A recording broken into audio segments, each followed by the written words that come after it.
I served as sonar officer aboard a U.S. Navy nuclear-powered aircraft carrier during the mid-1980s.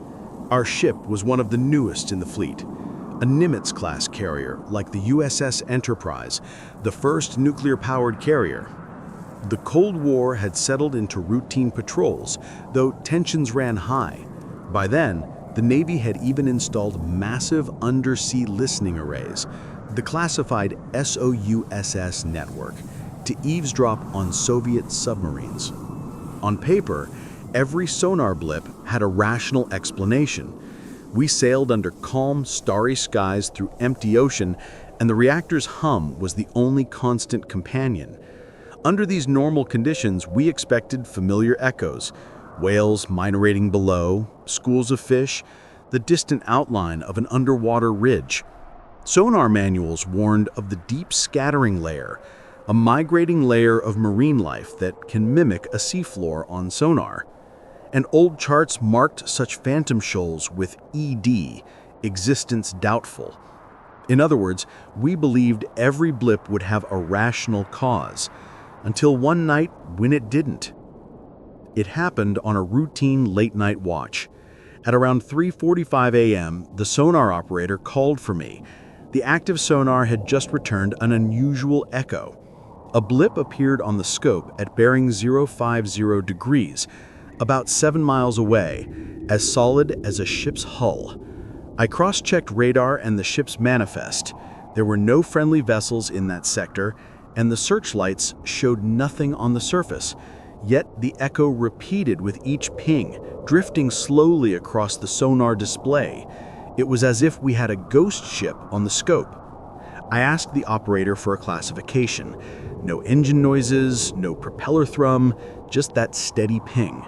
We switched briefly to passive sonar, only static hiss. All procedures dictated it must be a classified contact, perhaps a submarine, but nothing fit. The men around me exchanged uneasy looks. My voice stayed calm, but inside I wondered if I was the only one feeling the hairs on my neck prick up. Among the crew, a grim folklore existed for strange events at sea. If a sonar contact has no visual or radar confirmation, sailors are supposed to mark it off as equipment error or a false echo, not a real ship. Divers or patrol boats are strictly forbidden from approaching an unidentified underwater contact alone.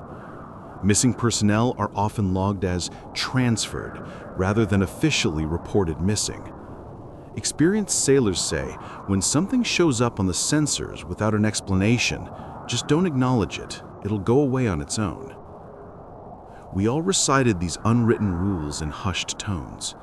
Officially, we would follow normal identification protocols, but unofficially, the message was clear. Nobody wanted unnecessary panic over a glitch in the ocean. After hours of tracking that persistent echo, the captain ordered a close inspection. We launched a tethered submersible with a camera and a recon diver to investigate the anomaly. On the ship's monitor, we watched the diver descend into total darkness, his powerful lights sweeping the murky water. Suddenly he radioed back, "Sir, I'm seeing a massive vertical wall here, dark like rock, extending who knows how deep." We heard his steady breathing and sonar pings as he approached the shape. Then, mid-sentence, his voice cut to static. The sonar display still showed the submersible near the contact's position, but the readings we expected from the diver were gone. I ordered the sub back to ship. When it surfaced, the camera feed was blank. The diver and his lights were gone. Recovery teams combed the water for hours, finding nothing. I remembered Cold War lore. In 1956, the British lost Commander Lionel Buster Crabbe, a naval diver sent to inspect a Soviet cruiser. The Admiralty quietly announced he'd been testing apparatus and presumed drowned, but no one ever found him. Now it was happening again on our deck. The thought chilled me more than the deep water ever could. We had just lost a man without explanation. The nightmare wasn't over. Before daybreak, our radar picked up another anomaly on the surface. A return showed an object drifting about a mile off our starboard bow. Visually, nothing was there. The sea surface was empty. Yet on radar, the blip looked like a ship's profile. It even had a vague signature of a hull and superstructure, but it moved impossibly.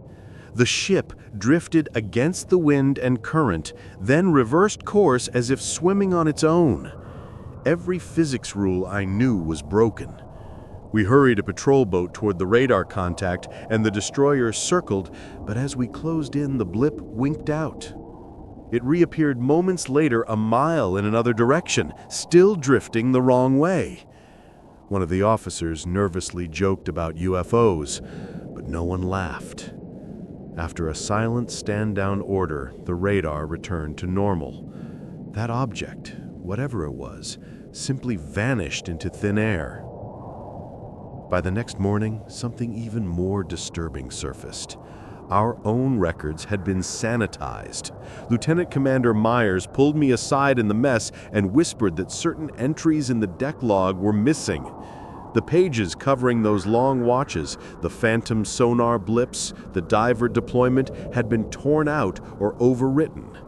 If I hadn't kept my own notes, there'd be no record at all. In effect, our chain of command had canceled the events. The new logbook entries tersely reported nothing out of the ordinary, just routine patrol duty. I realized the no-record rule was in effect. The official story was already in place. The diver's loss was attributed to a gear failure and heavy seas. The radar blips were dismissed as instrument anomalies. We knew better. 3 sailors were now unaccounted for. The diver, a radar tech, and a sonar petty officer. Higher-ups quietly transferred the families, calling it gone fishing or lost at sea in secured communications. We were told to keep our heads down. The silence from command was deafening. The ship steamed on as if nothing had happened, but the atmosphere was broken. Men began talking in guarded whispers of the ghost in the sonar, and eyes darted to the water when darkness fell. Within days, I received orders: medical leave, family emergency. By chance, or fate, I left the ship before our next deployment. Other stories filtered back. Shortly after I was gone, the carrier herself disappeared on patrol under mysterious circumstances. Officially, it was struck from active status with no mention of its fate. I suspect the truth was classified into oblivion. Now, years later, I'm the only one left who witnessed that mission. I can't prove what happened. The logs were clean, the reports filed as operational noise. But every time I hear a sonar ping or a news report of a missing ship, my blood runs cold. I know something was down there, beyond our understanding, and I know I survived by sheer luck and silence. Others did not. In the end, I escaped the deep.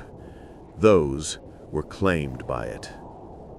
The ocean never gave back our answers, and maybe it never will.